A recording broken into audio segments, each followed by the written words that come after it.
Assalamualaikum warahmatullahi wabarakatuh. Selamat pagi Ananda semuanya. Apakah Ananda sudah siap untuk belajar? Nah, sekarang kita akan mempelajari tentang peran tokoh proklamator dan peran para tokoh sekitar proklamasi kemerdekaan Indonesia. Apakah Ananda masih ingat dengan tokoh proklamator Republik Indonesia? Baiklah, Ibu akan menjelaskan tentang masing-masing peran tokoh seperti yang dilihat di depan ini. Peran tokoh proklamator Indonesia.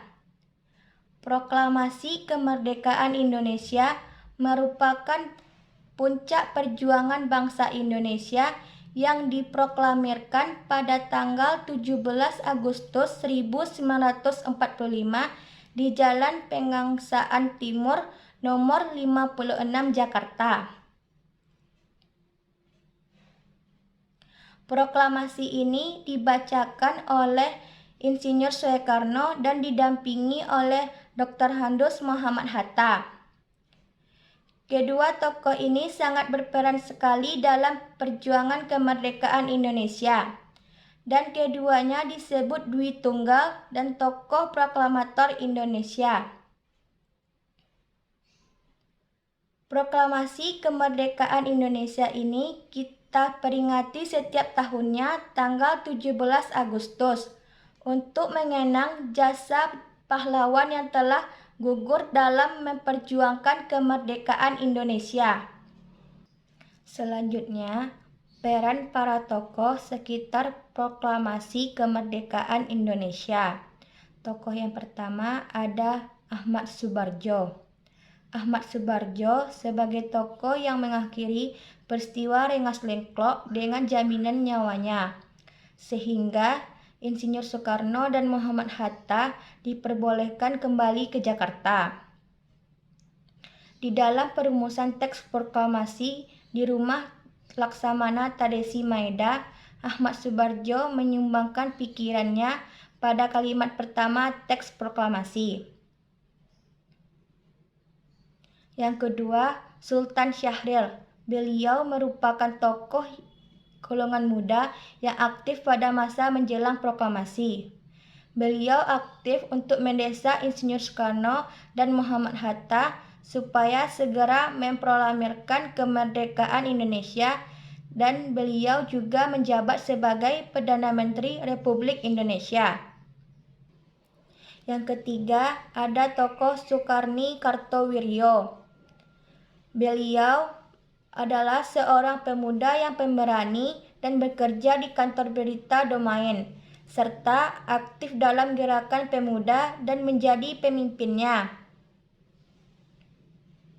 Beliau sebagai pelopor penculikan Insinyur Soekarno-Hatta ke Rengas Dengklok, serta tokoh yang mengusulkan agar teks proklamasi kemerdekaan Indonesia ditandatangani oleh Soekarno-Hatta atas nama bangsa Indonesia.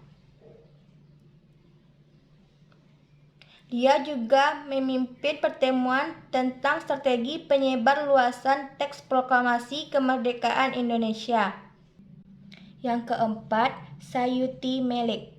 Beliau semakin terkenal sekitar proklamasi kemerdekaan Indonesia karena ia menyaksikan penyusunan teks proklamasi, bahkan dipercayai untuk mengetik teks proklamasi yang sudah ditulis tangan oleh Insinyur Soekarno, yang pada saat ini dikenal sebagai naskah proklamasi yang autentik. Yang kelima, Fatmawati. Fatmawati seorang istri dari Insinyur Soekarno. Sangat penting peranannya dalam peristiwa proklamasi kemerdekaan Indonesia, karena Fatmawati yang menjahit bendera Sang Saka merah putih. Yang keenam, ada Burhanuddin Muhammadiyah. Beliau merupakan seorang wartawan yang terkenal dan dia ikut menyaksikan perumusan teks proklamasi kemerdekaan Indonesia, serta berperan di dalam penyebar luasan berita proklamasi kemerdekaan Indonesia. Yang ketujuh ada Latif Hendraningrat, S. Suhud, dan SK Trimurti. Latif Hendraningrat merupakan seorang komandan peta dan salah satu tokoh yang sibuk di dalam menjemput beberapa tokoh penting untuk dapat hadir di Pegangsaan Timur nomor 56 Jakarta. Seperti beliau menjemput Muhammad Hatta. Setelah semuanya siap, kemudian Latif Hendraningrat yang dibantu oleh Suhud dan SK Trimurti mengibarkan sangsaka merah putih. S. Suhud sebagai pencari tiang bendera merah putih yang akan dikibarkan, dan beliau termasuk salah satu pengibar bendera sangsaka merah putih pada saat proklamasi kemerdekaan Indonesia 17 Agustus 1945. Yang kedelapan ada Suwiryo. Beliau memiliki peran sebagai ketua penyelenggaraan upacara proklamasi kemerdekaan Indonesia, serta ikut mempersiapkan pengadaan mikrofon dan pengeras suara. Yang kesembilan, Dr. Muwardi. Beliau memiliki peran di dalam pengamanan jalannya proklamasi serta ikut membagikan tugas kepada para anggota barisan pelopor dan peta untuk dapat menjaga Insinyur Soekarno-Hatta. Yang ke-10, Wus dan Yusuf Ronodipuro. Beliau memiliki peran sebagai penyebar berita proklamasi kemerdekaan, serta mereka penyiar yang cukup berani. Tokoh yang terakhir yaitu Laksamana Tadesi Maeda. Beliau merupakan angkatan laut Jepang yang menyediakan rumahnya sebagai tempat perumusan naskah proklamasi dengan alasan supaya terjaganya keamanan dalam merumuskan naskah proklamasi tersebut dan agar tidak dicurigai oleh pasukan Jepang.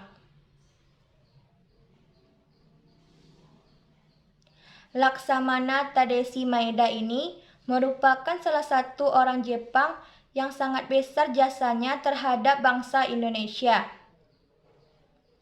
Baiklah Ananda semuanya, itulah penjelasan dari Ibu tentang peran tokoh proklamator dan peran para tokoh sekitar proklamasi kemerdekaan Indonesia yang tetap kita kenang jasanya sampai saat sekarang ini. Pembelajaran ini kita akhiri dengan mengucapkan Alhamdulillah. Assalamualaikum warahmatullahi wabarakatuh.